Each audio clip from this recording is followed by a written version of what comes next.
Novel منصف مصنفہ ایرج صالحین شیخ۔ Mobile کی screen پر اس کی نازک سی انگلیاں تیزی سے حرکت کر رہی تھیں۔ بیڈ سے نیچے لٹکتی ہوئی ٹانگیں وقفے وقفے سے ہل رہی تھیں۔ مسلسل اس کے موبائل پر پیغام ارسال اور موصول ہونے کی اطلاعی گھنٹی بج رہی تھی۔ سرخ ڈھیلی ڈھالی قمیض اور سفید ٹراؤزر پر سفید دودیا پاؤں انتہائی دلکش لگ رہے تھے۔ گلابی ہونٹوں پر مسکراہٹ رچی تھی۔ ایک ہاتھ تھوڑی کے بل ٹکائے وہ بھی کوئی پیغام بھیجنے ہی والی تھی کہ فون بجنے پر وہ فوراً سیدھی ہو بیٹھے۔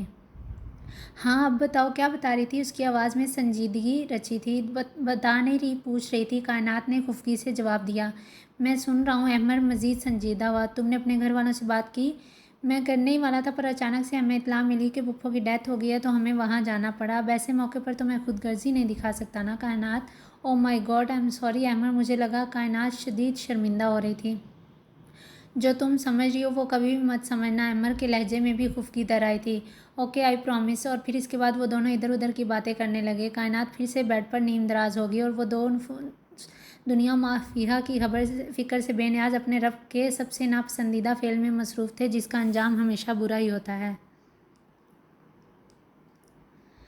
قطار میں لگے درختوں کے سائے میں قدم بڑھاتا ہوا وہ خوشگوار انداز میں چلتا جا رہا تھا۔ اس کا انداز چہل قدمی والا تھا۔ سیاہ بال ہوا کے زور پر کبھی ادھر جاتے تو کبھی ادھر۔ بلو جینز اور بلو شرٹ کی آستین کو کوہنیوں تک موڑے وہ ارد گرد بھی دیکھ رہا تھا۔ چلتے ہوئے وہ مسلسل کسی سے رابطہ کرنے کی کوشش میں تھا۔ اس کے چہرے پر ایک الوہی چمک تھی، ایک گہری مسکراہٹ جسے ابھی ابھی ہی کوئی گوہر نایاب نصیب ہوا ہو۔ السلام علیکم امی، کیسی ہیں آپ؟ سالار نے رابطہ بحال ہوتے ہی فوراً سوال کیا۔ ادھر ادھر کا جائزہ لیتے ہوئے ایک بینچ کی طرف چلنا شروع کیا۔ وعلیکم السلام، بالکل ٹھیک ہوں، تم کیسے ہو؟ ایما نے نرمی سے پوچھا۔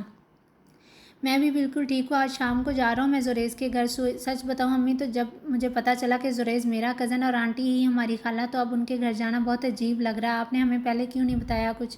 خیر کو تھوڑا لمبا کھینچتے ہوئے وہ بینچ پر بیٹھ گیا۔ اب پتہ چل گیا تو میرا مشورہ ہے کہ آپ لوگ بھی آ جائیں، ساتھ چلتے ہیں، انہیں سرپرائز کر دیں گے۔ مجھے اکیلے کی بات پر اگر انہوں نے یقین نہیں کیا تو یا پوچھ لیا کہ اگر تمہاری کوئی بڑی بہن بھی تھی تو پہلے بتایا کیوں نہیں؟ مجھ پر شک کیا تو میں کیا کہوں گا؟ اور خالہ سے بھی تو میں آج سے پہلے کبھی نہیں ملا، پتہ نہیں میں کیسا محسوس کروں گا۔ اس وقت سالوں سے تصویر میں دیکھی بہن حقیقت میں سامنے کھڑی ہو تو، اور بہن بھی وہ جس کی زندگی سزا بنا دی گئی ہو۔ آپ تو ملتی رہی ہیں اس سے، پلیز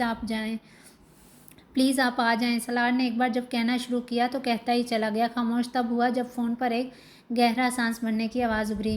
کب جاؤ گے؟ سالار کو محسوس ہوا تھا کہ اس کی ماں کی آواز بھیگی ہوئی تھی۔ کچھ لمحوں کے لیے وہ خاموش ہو گیا۔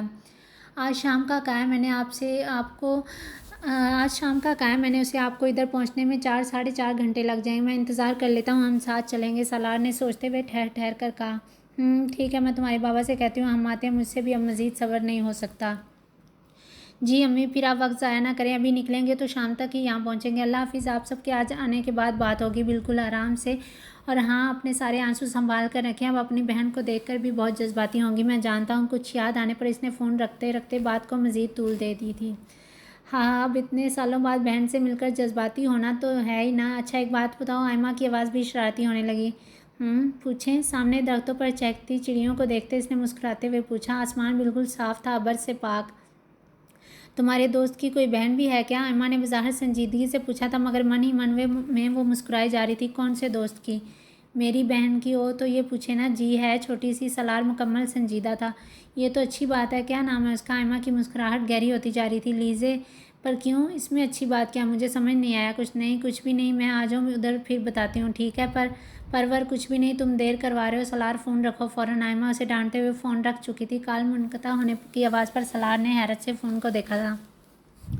اس کے چہرے پر شدید برفیلا پانی پھینکا گیا تھا، برف کے چھوٹے چھوٹے ٹکڑے اس کے اعصاب تک ہلا گئے تھے۔ زریز نے ایک جھٹکا کھاتے ہوئے اپنی آنکھیں کھولیں۔ اس کے بالکل عین سامنے رمضان بخش کوہنیوں تک آستین چڑھائے کھڑا تھا۔ اس کے دونوں اطراف میں تقریباً 1 فٹ کے فاصلے پر 2 مونچھوں والے آدمی تھے۔ رمضان سرد آنکھوں سے زریز کو دیکھ رہا تھا۔ ایک لمحے کو تو اس کے جسم میں سنسنی دوڑ گئی، پھر اپنے حواس کو قابو کرتے ہوئے اس نے سر اٹھا کر اسے دیکھا۔ دماغ اب بھی سویا ہوا تھا۔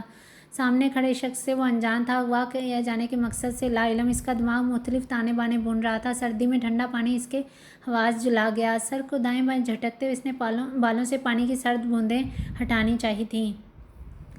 ہاتھ پاؤں کرسی سے مضبوطی سے بندھے ہوئے تھے۔ رمضان بخش اس کی بے بسی اور ناکام کوششوں پر مسکرایا۔ زریز نے ایک بار پھر خود کو جھٹکا دیا اور اب وہ بار بار اپنے جسم کو حرکت دے کر خود کو رسیوں کی قید سے آزاد کروانا چاہتا تھا، مگر ہر کوشش اسے ان جکڑوں میں مزید جکڑ رہی تھی۔ ہیلو، سنو صبیحہ، زریز گھر آ گیا کیا؟ فون اٹھاتے ہی سائم نے عجلت اور غصے سے پوچھا۔ نہیں تو، صبیحہ نے 2 لفظی جواب دیا۔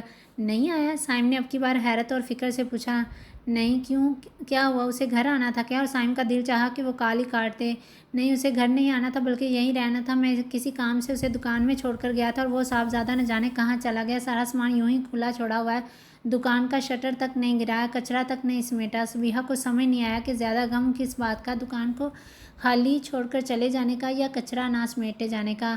آپ پتہ کریں، ادھر ادھر کسی سے، ہو سکتا ہے کسی نے دیکھا ہو۔ نکلتے ہوئے اس نے اپنے نزدیک عقل مندانہ مشورہ دیا تھا۔ پوچھا تھا، ان سب نے یہی بتایا کہ تقریباً 1:30 بجے کے وقت وہ یہاں سے نکلا تھا کسی سے فون پر بات کرتے ہوئے۔ اوہ، تو پھر آپ اسے ہی فون کریں، اس سے پوچھیں کہ کہاں گیا ہے۔ اس نے پھر مشورہ دیا۔ تمہیں ایسا لگتا ہے کہ میں نے نہیں پوچھا ہوگا؟ سائم کو بلا وجہ غصہ آنے لگا تھا، بلکہ یہ سب کچھ اب اس کے مزاج کا حصہ بنتا جا رہا تھا۔ نہیں، میں نے ایسا کچھ بھی نہیں کہا۔ صبیحہ نے وضاحت دی، نہ چاہتے ہوئے بھی اسے وضاحت دینی پڑی تھی۔ کبھی کبھی کسی کو وضاحت نہیں دینی چاہیے، اپنی صفائی میں کچھ نہیں کہنا چاہیے، کیونکہ جسے آپ پر یقین ہے اسے صفائی کی ضرورت نہیں، لیکن جسے یقین نہیں وہ آپ کی صفائی پر بھی یقین نہیں کرے گا۔ وہ دل ہی دل میں سوچ رہی تھی، پر اصل میں زندگی ہمیں مجبور کر دیتی ہے وضاحت دینے پر، کبھی کسی کی ناراضگی کے ڈر سے، کبھی اپنی ذات کی صفائی میں وضاحت دینی ہی پڑتی ہے، اور ہر بار ہم اپنی خود اعتمادی کا ایک ذرہ اپنی ذات سے جدا کر رہے ہوتے ہیں، ایسا ذرہ جو کبھی پلٹ کر آپ کے وجود کی ڈھال نہیں بن پاتا۔ سوری، مجھے پریشانی ہو رہی تھی تو۔ صبیحہ کی شرمندہ آواز محسوس کر کے سائم نے اس سے معذرت کی تھی۔ کوئی بات نہیں، اس نے دھیمے لہجے میں کہا۔ اللہ حافظ۔ فون رکھ کر وہ اوپر لیزے کے کمرے کی طرف بڑھی، اس کا دھیان ایک بار پھر حالہ کی طرف گیا تھا۔ کشادہ گلی اور گھروں سے باہر لٹکتے ہسپانوی جھنڈے۔ دانیال فٹ پاتھ پر چلتے ہوئے اپنے اپارٹمنٹ کی طرف بڑھ رہا تھا جب اسے وہاں معمول سے زیادہ رش نظر آیا۔ بلڈنگ کے بالکل عین سامنے ایک ٹرک کھڑا تھا، شاید کسی کا سامان آیا تھا یا پھر گیا ہوگا۔ یہی اندازے لگاتا وہ اپارٹمنٹ کی سیڑھیوں کی طرف بڑھ گیا۔ تھوڑا اوپر ہی پہنچا تھا کہ 2 لوگ ایک صوفہ اٹھائے نیچے آ رہے تھے۔ دانیال نے کونے میں ہو کر انہیں جگہ دی۔ ایک قدم اور آگے بڑھاتے اس نے چونک کر نیچے جاتے دونوں آدمیوں کو دیکھا۔ ان کے ہاتھوں میں اسی کے اپارٹمنٹ کا ایک صوفہ تھا۔ انتہائی تیزی سے وہ تقریباً دوڑتا ہوا اپنے اپارٹمنٹ میں پہنچا۔ دروازے پر ہی اس کے قدم رک گئے۔ اندر 2 ہٹے کٹے مضبوط جسم والے آدمی شرٹ اور ٹراؤزر میں ملبوس کچن کی دیوار کے ساتھ لگا کیبنٹ اٹھانے کی تیاری میں تھے، اور نور انہیں ہدایت دینے میں مصروف تھی۔ آپ اس کو چھوڑ کر پہلے یہ ٹیبل لے جائیں، نور نے ان دونوں آدمیوں سے کہا تھا۔ اس کی بات پر سر ہلاتے ہوئے وہ ٹیبل کی طرف آگئے۔ نور، یہ سب کیا ہو رہا ہے؟ دانیال ارد گرد کا جائزہ لیتے ہوئے اس کا ہاتھ پکڑ کر کونے میں لایا تھا۔ ہم لوگ پاکستان جا رہے ہیں تو میں نے یہ سارا سامان بیچ دیا، نور نے سکون سے بتایا۔ واٹ؟ تمہارا دماغ ٹھیک ہے؟ دانیال دبے دبے لہجے میں تقریباً چلا اٹھا تھا۔ بہت مشکل سے اس نے اپنی آواز بلند ہونے سے روکی تھی۔ نور نے غور سے اس کا سرخ ہوتا چہرہ دیکھا، پھر ایک نظر ان دونوں آدمیوں پر ڈالی۔ وہ دونوں ٹیبل اٹھا کر باہر نکل رہے تھے، جبکہ پہلے والے دونوں لڑکے صوفہ رکھ کر اندر آ رہے تھے۔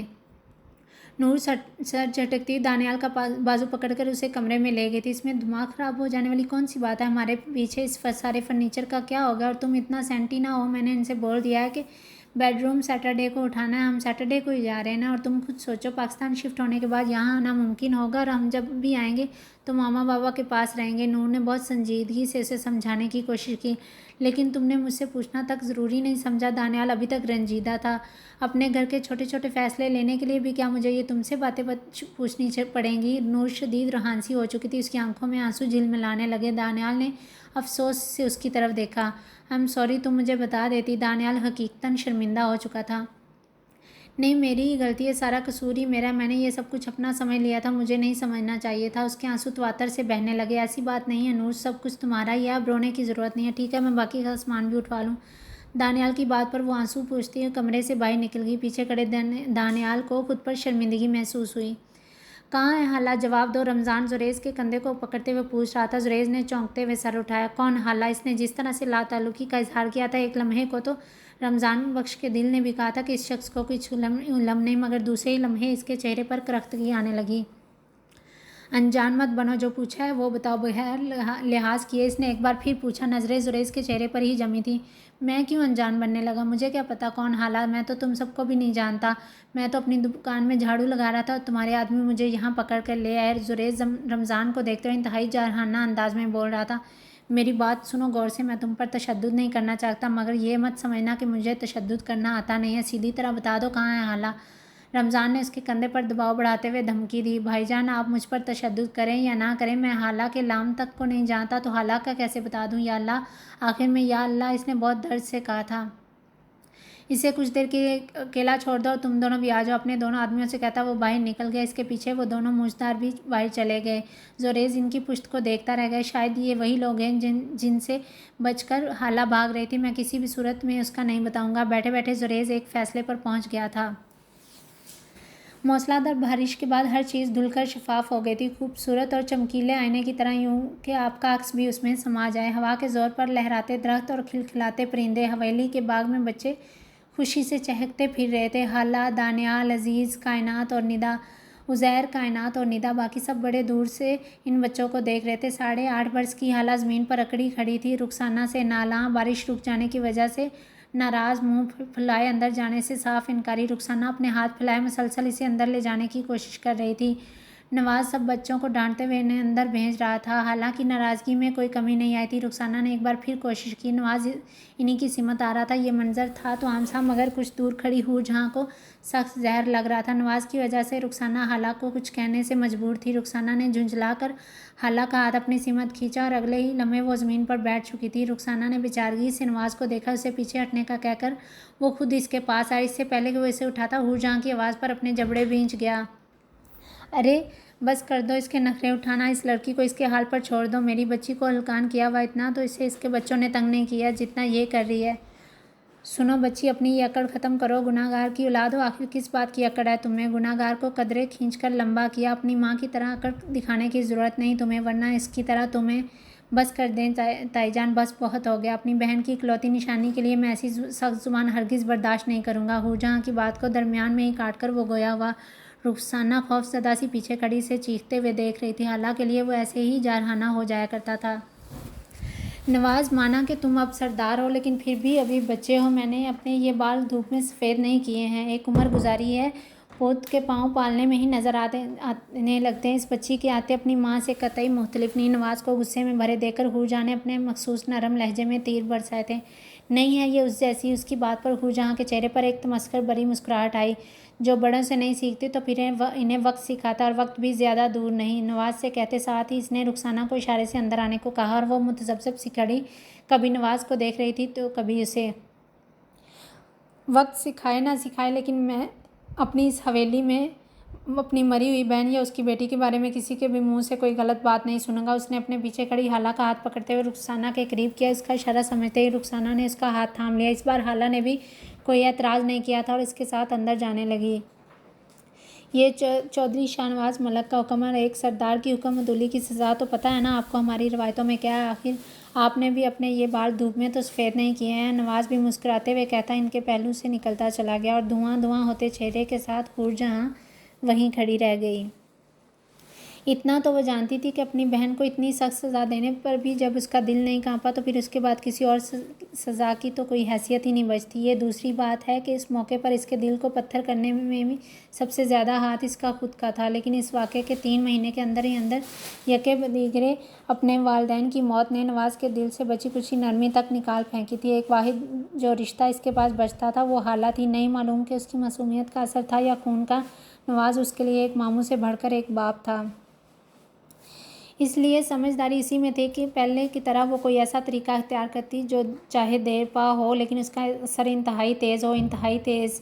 اس لیے اس نے اس دن کے بعد سے نواز کے سامنے کبھی اس قسم کی کوئی بات نہیں کی، بلکہ اپنے لہجے میں مزید مٹھاس سمو لی تھی۔ اور جہاں کی طبیعت بھی تو ایسی ہی تھی، زہریلے جانوروں کی طرح ساکن رہنا اور پرسکون رہنے کے بعد پھرتی سے ڈس لینا۔ یہ جو ہم سمجھتے ہیں نا کہ سانپ اور بچھو کچھ دیر کے لیے اپنے شکار پر حملہ نہیں کرتے، وہ پرسکون رہتے ہیں، جبکہ حقیقت میں وہ پرسکون نہیں رہتے بلکہ خود میں اتنا زہر بھر رہے ہوتے ہیں کہ جو ان کے شکار کو ایک ہی وار میں چت کر سکے۔ اور وہ وقت جو وہ ساکن رہ کر گزارتے ہیں، اس وقت میں وہ اپنے شکار کو جانچ رہے ہوتے ہیں، پرکھ رہے ہوتے ہیں، انہیں اپنے اور نزدیک آنے کا موقع فراہم کرتے ہیں۔ یہی تو زہریلے جانوروں کی فطرت ہوتی ہے، اور زہریلے لوگوں کی بھی۔ یہ میری ماما ہے نا؟ وہ تصویر حالہ حور جہاں کو دکھاتے ہوئے پوچھ رہی تھی۔ ہاں یہی ہے تمہاری گناہ گار ماں۔ حور جہاں کے رونت بھرے لہجے پر حالہ نے انتہائی غور سے اس تصویر کو دیکھا تھا۔ انہوں نے کیا گناہ کیا تھا؟ وہ معصومیت سے گویا ہوئی نظریں ہنوز تصویر پر ہی جمی تھی۔ رخسانہ اس وقت کمرے میں ہی داخل ہو رہی تھی۔ کچھ کہتے کہتے حور جہاں خاموش ہوئی اور منہ بگاڑتے ہوئے وہاں سے باہر چلی گئی۔ کچھ دیر پہلے ہوئی تذلیل وہ ہضم نہیں کر پا رہی تھی۔ کیا آپ کو پتہ ہے میری ماما نے کیا گناہ کیا تھا؟ حالانکہ دھیان اب رخسانہ کی طرف ہو چکا تھا۔ ہاں، انہوں نے ایک گناہ گار کی مدد کی تھی، رخسانہ نے کھوئے کھوئے لہجے میں جواب دیا۔ اسے سمجھ نہیں آ رہی تھی کہ وہ غصہ کرے یا نفرت یا پھر کچھ بھی نہ کرے۔ اور وہ گناہ گار کون تھا؟ اس کی پرسوچ نگاہیں کبھی رخسانہ کے چہرے پر آ کر ٹھہرتی تو کبھی تصویر میں اپنی ماں اور خالہ کے چہرے پر۔ تمہاری خالہ یہ؟ رخسانہ نے جھکتے ہوئے تصویر پر صبیحہ کے چہرے پر شہادت کی انگلی رکھی اور اسے 2 بار ٹھک ٹھک آواز کے ساتھ بجایا۔ خالہ ڈر کر 2 قدم پیچھے کھسکی۔ اس کے چہرے پر پھیلے اشتیاق کی جگہ اب خوف نے لے لی تھی۔ کیا گناہ کیا تھا انہوں نے؟ اسے ڈر بہت لگ رہا تھا لیکن پوچھنا بھی ضروری تھا، اس لیے رکتے رکتے اپنا جملہ مکمل کیا۔ تم ابھی اس کا مطلب نہیں سمجھ سکتی، تمہیں اس کے لیے بڑا ہونا پڑے گا۔ رخسانہ کی بات سمجھتے ہوئے خالہ نے گردن ہلائی۔ اور یہ رنگ کہاں ہے جو انہوں نے پہنی ہوئی ہے؟ اب اس کا دھیان دوسری طرف ہونے لگا تھا۔ پتہ نہیں پڑی ہوگی کہیں، لاپرواہی سے کہتی وہ اسے خیالوں میں ڈوبا چھوڑ کر باہر چلی گئی۔ اور خالہ پرسوچ نگاہوں سے اس کی پشت تک رہی تھی۔ اسے جلد ہی اس انگوٹھی کو ڈھونڈنا ہوگا۔ خوشی سے چہکتے ہوئے اس نے بلشت بھر اونچی چھلانگ لگائی اور اپنے دائیں ہاتھ کا مکہ بنا کر ہوا میں اچھالا۔ آنکھوں میں پھر سے شرارتی چمک آ گئی تھی۔ پوری دراز باہر گری پڑی تھی، ہر طرف سامان بکھرا تھا۔ بیڈ کے دونوں اطراف میں رکھی سائڈ ٹیبل سے گویا کسی نے جنگ لڑی تھی۔ پورے 2 گھنٹے کی محنت کے بعد آخر کار وہ کامیاب ہو گئی، اس لیے اپنی مٹھی میں کچھ دبائے وہ خوشی سے دیوانی ہوئی باہر دوڑی۔ اس کی فراق کا گول دائرہ اس کے بھاگنے کی وجہ سے گول گھوم گیا تھا۔ سنیں اماں، خالہ نے پیچھے سے اماں کو پکارا۔ سب کی دیکھا دیکھی سارے بچے بھی انہیں اماں پکارنے لگے تھے۔ بولو، مصروف سے انداز میں جواب دیا گیا تھا۔ وہ میری ایک چیز کھو گئی تھی۔ اماں نے چونکتے ہوئے خالہ کو دیکھا۔ نہیں نہیں، آپ فکر نہیں کریں، میں نے اسے ڈھونڈ لیا ہے، پر بس۔ اماں کے چہرے پر تشویش کے آثار بکھرنے لگے۔ وہ کمرہ تھوڑا بکھر گیا، کیا آپ اسے سمیٹ دیں گی؟ میں تھوڑا تھک گئی ہوں ورنہ۔ بات مکمل کر کے خالہ نے نظریں نیچے جھکائی تھیں۔ اماں نے اسے دیکھتے ہوئے گہرا سانس اندر اتارا۔ ٹھیک ہے بیٹا، جاؤ۔ اور پھر وہ خوشی سے جھومتی ہوئی نیچے اپنے کمرے میں گھس گئی، دروازہ لاک کیا اور تیزی سے بیڈ پر چڑھ گئی۔ اپنی گردن دائیں بائیں ہلا کر ارد گرد کا جائزہ لیا کہ گویا کوئی کمرے میں تو نہیں۔ تسلی ہو جانے کے بعد ایک گہری سانس اندر اتاری اور چمکتی آنکھوں سے اپنی بند ہتھیلی کو دیکھا۔ ہاتھ کو قدرے اونچا کیا اور آہستہ آہستہ اپنی انگلیاں وہاں کی ہتھیلی پر رکھی انگوٹھی چمکنے لگی۔ بیچ میں ایک خوبصورت بیضوی سرخ مرجان اور اطراف میں ننھے ننھے سے سفید عقیق۔ وہ انگوٹھی ابھی تک جوں کی توں تھی، اس کی چمک دمک، اس کی خوبصورتی۔ واؤ! خالہ کے ہونٹ بے ساختہ ہی گول ہوئے۔ اس کا انداز سرگوشیانہ تھا۔ کافی دیر تک وہ اسی حالت میں بیٹھی رہی۔ کچھ دیر بعد وہ گردن جھکائے انگوٹھی میں لگے جواہر پر ہاتھ پھیر رہی تھی اور پھر کچھ سوچ کر اس نے انگوٹھی اپنے ہاتھ میں پہن لی۔ ہاتھ سیدھا کرتے ہی وہ اس کے نازک اور چھوٹے ہاتھوں سے پھسل کر گرنے لگی، مگر وہ سرعت سے اپنے ہاتھوں کی مٹھی بنا کر اسے گرنے سے بچا گئی۔ خالہ اپنے بالکل عقب میں ہوئی سرگوشی پر اس کے منہ سے ہلکی سی چیخ نکلی۔ تقریباً اچھلتے ہوئے وہ پیچھے پلٹی اور وہاں موجود شخص کو دیکھ کر اس کی آنکھیں پھٹنے کو ہو گئیں۔ ماما! ڈر اور خوف کے ساتھ وہ مشکل بولی۔ خالہ کیسی ہو؟ آئمہ نے 2 قدم اس کی جانب بڑھائے، آنکھوں میں نمی واضح تھی۔ میں حیرت کا مجسمہ بنی۔ خالہ کے حلق سے نکلنے والے الفاظ لڑکھڑا رہے تھے۔ آئمہ نے مسکراتے ہوئے اس کی جانب ایک اور قدم بڑھایا۔ یہاں آؤ میرے پاس۔ خالہ پھر بھی متذبذب سی کھڑی رہی، اس کے جسم میں ہلکی ہلکی کپکپاہٹ تھی۔ آئمہ نے اپنے بازو اس کی طرف پھیلائے۔ خالہ کی آنکھیں بھیگنے لگیں۔ آئمہ نے اپنی آنکھوں میں ہزاروں ممتا کے جذبات لیے اس کی جانب دیکھا۔ چند آنسو اس کی آنکھوں سے بھی بہہ نکلے تھے۔ وہ دونوں ایک دوسرے کے بالکل عین مقابل تھے، ایک دوسرے کے قریب، ایک دوسرے کی آنکھوں میں دیکھتے ہوئے، مگر دونوں اپنی جگہ موجود رو رہے تھے۔ دونوں کی ہچکیاں بندھی تھیں، کچھ کہنے کو الفاظ ختم ہو چکے تھے۔ ایسی تھی ان کی پہلی ملاقات۔ 8.5 سال بعد ایک ماں اپنی بیٹی سے مل رہی تھی۔ ماما، کیا یہ آپ کی روح ہے؟ کچھ دیر بعد خالہ نے آئمہ کو غور سے دیکھنے کے بعد پوچھا۔ آئمہ کی ایک بار پھر ہچکی بن گئی۔ خالہ کی آنکھوں میں بے یقینی تھی۔ آئمہ نے خود کو سنبھالتے ہوئے اپنے بھیگے چہرے کو صاف کیا، پھر نفی میں گردن ہلائی۔ اس کے پاس وقت بہت کم تھا، پکڑے جانے کا خدشہ بھی تھا۔ اوہ خدایا! لیکن میری ٹیچر نے تو بتایا تھا کہ مرنے کے بعد کوئی زندہ ہو کر واپس اس دنیا میں نہیں آ سکتا۔ منہ پھلاتے ہوئے کہتی وہ اس کے بالکل سامنے آ بیٹھی۔ اس کی بات سن کر آئمہ مسکرائی۔ ہاں، وہ بالکل ٹھیک کہتی ہیں۔ آئمہ نے اس کے بالوں میں انگلیاں پھیری۔ خالہ حیرت اور اشتیاق سے آئمہ کو بہت غور سے دیکھ رہی تھی۔ اس کا ایک ایک انداز آئمہ بخوبی ذہن نشین کر رہی تھی۔ تمہارے گال کتنے پھول گئے ہیں؟ اس نے مسکراتے ہوئے خالہ کے گال کھینچے۔ اف ماما، تکلیف ہوتی ہے، اس نے پھولے ہوئے گالوں سے احتجاج کیا۔ سوری، تمہیں بہت سالوں بعد دیکھا ہے نا تو جبھی۔ آئمہ نے مسکراتے ہوئے شرمندہ لہجہ اپنایا۔ خالہ نے ناراض نگاہوں سے اسے دیکھا۔ آپ اتنے سالوں تک کہاں تھیں؟ وہ میں تمہیں جلد بتاؤں گی، ابھی تم مجھے وہ بتاؤ جو میں تم سے پوچھوں۔ کیا تم چاہتی ہو کہ میں دوبارہ تم سے ملنے آؤں؟ اس کی جانب سے کیے گئے سوال پر خالہ نے زور و شور سے اس بات میں گردن ہلائی۔ ٹھیک ہے، پھر تمہیں کسی کو یہ بالکل نہیں بتانا کہ ماما یہاں آئی تھی، اوکے؟ وہ چمکتی آنکھوں سے پھر گردن ہلا رہی تھی، ہاتھ کی مٹھی ویسے ہی تھی، اور اگر مجھے پتہ چلا کہ کسی کو یہ بات پتہ چلی تو پھر میں کبھی بھی نہیں آ سکوں گی۔ ایک اندیشے کے تحت آئمہ نے اسے سمجھایا، حالانکہ جواب اب بھی وہی تھا، گڈ گرل، اب آؤ ہم دونوں ساتھ ساتھ اپنی ایک تصویر کھینچیں گے، پھر میں تمہارے بابا کو لے جا کر دکھاؤں گی اور تمہیں تمہارے بابا اور بہن بھائی کی تصویر دکھاؤں گی۔ حالانکہ چند تصاویر لینے کے بعد آئمہ نے اسے گلے لگایا، ڈھیر سارا پیار کیا، وقت کا احساس کرتے ہوئے خود پر ضبط کرتے ہوئے وہاں سے اٹھ گئی۔ آپ پھر کب آئیں گی؟ حالانکہ آواز پر اس نے پیچھے مڑ کر دیکھا، گہری نظروں سے اس کا جائزہ لیا۔ اس سے ملنے کے بعد وہ اس کے ننھے دل کو صبر جیسی آزمائش میں ڈال گئی ہے، اس کا اسے علم تھا، مگر ہائے مجبوری، جلد آنے کی کوشش کروں گی جیسے ہی موقع ملا۔ اس سے دھیمے لہجے میں کہتی وہ ایک بار پھر دروازے کی طرف بڑھی۔ ابھی راستہ صاف تھا، وہ نکل سکتی تھی۔ نواز شہر سے باہر تھا، باقی سب سو رہے تھے اور باہر نکل ہی رہی تھی کہ حالانکہ آواز پر ایک بار پھر واپس پلٹی۔ آپ سچ میں زندہ ہیں؟ آپ زندہ کیسے بچی؟ مامی نے تو بتایا تھا آپ گناہ گار تھیں اور آپ کو قبر میں دفنا کر سزا دی گئی تھی، اور میں ایک گناہ گار کی بیٹی ہوں، اور میں بھی بالکل انہی جیسی ہوں۔ پٹ پٹ کرتی ہوئی حالہ اس وقت چپ ہوئی تھی جب اس نے اپنی ماں کو زمین پر گھٹنوں کے بل ہچکولے کھاتے دیکھا۔ ایما بے آواز رو رہی تھی، یہ اس کا ہلتا وجود صاف ظاہر کر رہا تھا۔ آئی ایم سوری ماما۔ حالہ ایما کے پاس جا کر اس کے لپٹے ہوئے بازو سے اپنا سر ٹکا گئی۔ آپ مجھ سے ناراض تو نہیں ہوئی نا؟ آپ اب بھی واپس آئیں گی نا؟ میں آپ سے دوبارہ کچھ نہیں پوچھوں گی۔ بغیر ایما کی طرف دیکھے وہ اسی حالت میں بیٹھی بولے جا رہی تھی۔ ایما کو اپنا دل جکڑا ہوا محسوس ہونے لگا تھا۔ جتنا آسان وہ یہ سب کچھ سمجھ رہی تھی، اس سے بھی بہت زیادہ مشکل تھا، اور اب تو جدائی اور بھی مشکل ہوتی جا رہی تھی۔ اس کا دل اس طرح تو اس وقت بھی نہیں کٹ رہا تھا جب ایک دن کی بچی کو وہ ہمیشہ کے لیے جدا کرنے جا رہی تھی، مگر اب جذبات کچھ مختلف تھے۔ پہلے صرف اسے مسکراتی حالت میں دیکھا تھا، مگر اب ایک ضدی، تھوڑی شرارتی، بات بات پر ناراض ہو جانے والی اور پھر خود ہی منانے والی لڑکی اس کے سامنے تھی، جو اس وقت اپنی ماں کی کوہنیوں سے اپنا چہرہ رگڑ رہی تھی۔ پتہ نہیں ایسے لاڈ وہ کسی اور کے ساتھ بھی کرتی ہوگی یا نہیں۔ ایما کو اسے دیکھتے ہوئے خیال آیا، بیٹا تمہاری ماما چھپ کر آئی ہیں، اور اگر اب وہ جلدی سے نہیں گئیں تو وہ پکڑی بھی جا سکتی ہیں۔ میں بہت جلد تم سے پھر ملنے آؤں گی۔ حالہ نظر اٹھا کر ایما کو دیکھ رہی تھی اور ایما اسے نظر بھر کر۔ تمہارے پہلے سوال کا جواب ہے کہ ہاں میں سچ میں زندہ ہوں، اور مجھے تمہارے بابا نے بچا لیا تھا، ورنہ شاید میں زندہ نہ ہوتی۔ اور رہی بات گناہ گار ہونے یا نہ ہونے کی، تو میری حالہ یہ ساری باتیں انسان ڈیسائیڈ نہیں کرتا، یہ اللہ کا کام ہے۔ اگر کوئی انسان گناہ گار ہے تو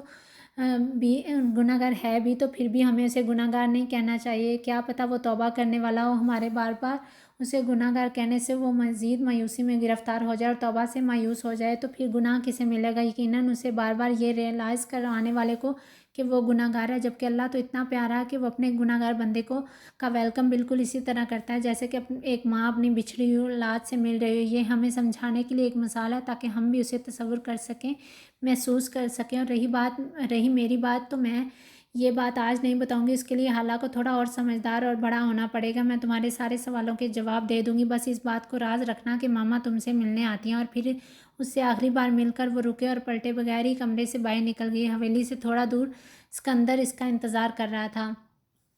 لمحے مہینے اور مہینے سالوں میں بدلنے لگے۔ ایما اور حالہ کی ملاقاتیں اسی طرح ہوتی رہیں، چھپ کر، آدھی رات کو جب ہر شخص سو رہا ہوتا، وہیں ایما حالہ کو ہر ایک بات سے آگاہ کر رہی ہوتی۔ حویلی سے اسے نکالنے کا پورا منصوبہ وہ اسے اچھی طرح سمجھا چکی تھی، کس طرح اسے ایک اچھی اراضی کو نواز کی نظروں میں لے کر آنا اور پھر اس کے کچھ کرنے سے پہلے ہی ادھر ایک بنگلہ تعمیر کروانا ہے، کس طرح رمضان نواز سے مل کر حالہ کا رشتہ لے کر آئے گا، اور کس طرح حالہ کو رخسانہ اور حور جہاں کے سامنے یہ ظاہر کرنا ہے کہ اسے زیادہ خوشی نہیں ہو پائی، اور ان کے منصوبے کے مطابق یقیناً رخسانہ اور حور جہاں اسے بھاگ جانے کا مشورہ دیں گی۔ اسی لمحے کی ویڈیو ثبوت کے طور پر بنا لی جائے گی تاکہ اگر کوئی مسئلہ ہو تو کام آ سکے۔ ان کا کام بس یہی تھا، باقی کا کام بشیر کا تھا، اور وہ اس نے نہیں بتایا تھا کہ وہ کیا کرنے والا۔ بار بار ملاقات کر کے ایما نے بھی حالہ کو خوب اچھی طرح سے تیار کر لیا تھا، سب کچھ پلان کے مطابق ہو رہا تھا، دوسری لفظوں میں قسمت ان کے ساتھ تھی۔ رخسانہ اور حور جہاں کی بہت سی ویڈیوز ان کے پاس سیو تھیں، لیکن غلطی وہاں ہوئی جب گاؤں کی حدود سے باہر نکلتی ہوئی وہ راستہ بھٹک گئی۔ سالار کا گھر جنگل کے نزدیک تھا، اس لیے اس نے سوچا تھا کہ جنگل میں گھس کر پہلے اپنے پیچھے آتے نواز اور باقی سب کو کنفیوز کر دے، اس کے بعد وہ سالار کے گھر کی طرف چلی جائے گی، لیکن اسے یہ اندازہ ہرگز نہیں تھا کہ جنگل اس قدر گھنا ہوگا کہ وہ خود ہی کنفیوز ہو جائے گی۔ لیکن قسمت کا ایک اور اتفاق اسے زریز کے ذریعے اپنی اسی خالہ کے گھر لے آیا جن کی مدد کے الزام میں اس کی ماں کے ساتھ ایسا بدسلوک ہوا کہ وہ ماں باپ کے ہوتے ہوئے یتیموں کی طرح پلی تھی۔ صبیحہ کو دیکھنا اور اس سے ملنا اس کے لیے کسی دھچکے سے کم نہیں تھا۔ ہر بار ہی اس کی ماں نے اپنی لاپتہ بہن کو یاد کرتے ہوئے آنسو بہائے تھے، اور اب اسی بہن کے گھر کی چھت تلے وہ محفوظ تھی، مگر ایک خلش تھی، ایک ناکامی۔ فرق کہاں پڑا تھا؟ پہلے وہ ماموں کے گھر میں تھی اور اب خالہ کے، بس والدین کے گھر ہی نہیں تھی۔ اپنے ماموں سائیں کے رویے نے اسے صدمہ پہنچایا تھا۔ اس کے نزدیک چاہے پورا منصوبہ کامیاب ہو جاتا، لیکن یہ بات کہ نواز اس پر بھروسہ کرنے سے انکار کر دے گا، یہ وہ بالکل بھی نہیں مان سکتی تھی۔ جو شخص اس کا ہر ناز نخرہ اٹھائے، اسے کچھ برا بولنے پر اپنے تائی اور بیوی سے لڑ جائے، مگر اعتبار کرنے کے وقت وہ اسے چھوڑ کر کسی اور کا اعتبار کر لے، کیسے؟ یہ بات اسے کسی طور ہضم نہیں ہو رہی تھی۔ میں سوچ رہا ہوں کہ پولیس اسٹیشن میں رپورٹ درج کروا دیتا ہوں، سائم نے گمبھیر لہجے میں صبیحہ کو مخاطب کیا تھا۔ گھڑی رات کے 8:30 بجا رہی تھی اور زریز دوپہر 1:30 بجے سے لاپتہ تھا۔ وہ سارے لاؤنج میں بیٹھے ہوئے تھے، سب کے درمیان طویل خاموشی حائل تھی۔ ہمیں تھوڑی دیر اور رک جانا چاہیے، وہ کوئی ناسمجھ نابالغ لڑکا تو نہیں ہے، 23 سال کا ایک باشعور انسان ہے۔ صبیحہ کی بات پر سب کی نظروں کا رخ اس کی طرف ہوا، سب کے چہرے اس کی بات پر متفق نظر آ رہے تھے۔ سائم نے ایک گہری سانس اندر اتاری۔ ٹھیک ہے، سائم شکست خوردہ لہجے میں جواب دے کر سب کے چہرے دیکھ رہا تھا۔ خالہ پرسوچ نگاہوں سے سب کے چہرے کے تاثرات جانچ رہی تھی۔ اس گھر میں اس کا یہ چوتھا روز تھا، اب نہ جانے کتنے دن تک اسے یہاں رہنا تھا۔ کالی شلوار قمیض اور سر پر سفید دستار باندھے وہ مضبوط چال چلتا ہوا ڈیرے سے حویلی کے اندر آ رہا تھا۔ اس کی آنکھوں میں سرد مہری صاف جھلک رہی تھی، مگر چہرہ سپوٹ تھا۔ آنکھوں میں موجود سرخ نسیں اس کی جلالی شخصیت کی گواہی دیتی تھی۔ چہرے پر داڑھی تھی، مگر اس کے بال کافی چھدرے تھے، جیسے نوعمر لڑکوں کے ہوتے ہیں۔ وہ درمیانی چال چلتا ہوا سامنے رکھے ہوئے صوفوں کی جانب بڑھا، جہاں رخسانہ اور نواز دونوں بیٹھے کسی موضوع پر محو گفتگو تھے۔ ایک ملازمہ میز پر چائے کے ساتھ دیگر لوازمات سجا رہی تھی۔ حور جہاں ضعیفی کے سبب کمرے سے زیادہ باہر نکلنے سے قاصر تھی۔ اسے دیکھ کر دونوں ہی لحظہ بھر کو خاموش ہوئے۔ بغیر کوئی تاثر دیے وہ خاموشی سے ایک خالی صوفے پر جا کر بیٹھ گیا۔ کیسی طبیعت ہے باپ کی؟ سوال نواز سے پوچھا گیا تھا۔ اس نے سر کے خم سے جواب دیا۔ عزیر نے ایک گہری نظر اپنے باپ پر ڈال کر ہٹا لی۔ میں جرگہ بلانا چاہتا ہوں۔ کہے گئے جملے پر رخسانہ اور نواز دونوں نے ہی چونک کر اس کی جانب دیکھا۔ اس کی گردن جھکی تھی، جبکہ پاؤں اضطراب کے باعث مسلسل حرکت میں تھے۔ وجہ؟ عزیر کے جھولتے پیروں کو دیکھتے ہوئے نواز نے انتہائی سخت لہجے میں سوال کیا۔ عزیر نے بہت آرام سے اپنا جھکا سر اٹھایا اور اپنی نظریں چودھری شاہ نواز کے چہرے کی جانب کیں۔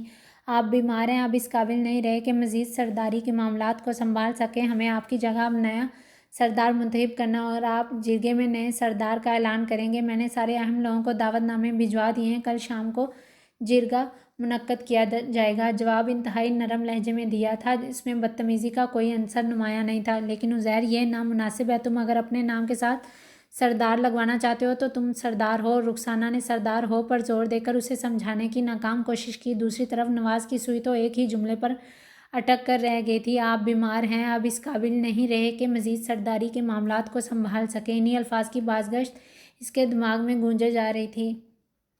مجھے سردار کا نام ہی نہیں، اس کے اختیارات بھی چاہیے۔ عزیر رخسانہ کو مزید آگاہ کر رہا تھا، مگر نواز کی سماعت تو پہلے ہی دم توڑ چکی تھی۔ اس کے دل کے خلیات میں ایک دھماکہ ہوا تھا، سینے میں درد کی ایک لہر اٹھی تھی۔ رخسانہ عزیر سے مزید بھی کچھ کہہ رہی تھی، اس کا مکمل دھیان صرف اپنی ماں کی طرف تھا۔ کسی چیز کے تصادم کی آواز پر چونک کر دونوں نے آواز کی جانب دیکھا۔ ایک ملازمہ پھٹی پھٹی آنکھوں سے اپنے سامنے کے منظر کو دیکھ رہی تھی۔ اس کے ہاتھ میں موجود کراکری زمین پر گر کر ٹکڑے ٹکڑے ہو چکی تھی۔ جیسے ہی حواس بحال ہونے پر دونوں نے اس کی نظروں میں کے تعاقب میں دیکھا، وہ دونوں ہی سب کچھ بھلائے چودھری شاہ نواز کی طرف بڑھے، جو سینے پر ہاتھ رکھے سانس لینے کی ناکام کوشش کر رہا تھا۔ یہ کیا ہوا انہیں؟ عزیر کے ہاتھ پاؤں پھولنے لگے۔ تم جلدی انہیں ڈاکٹر کے پاس لے کر جاؤ، یا پھر کسی کو بلاؤ۔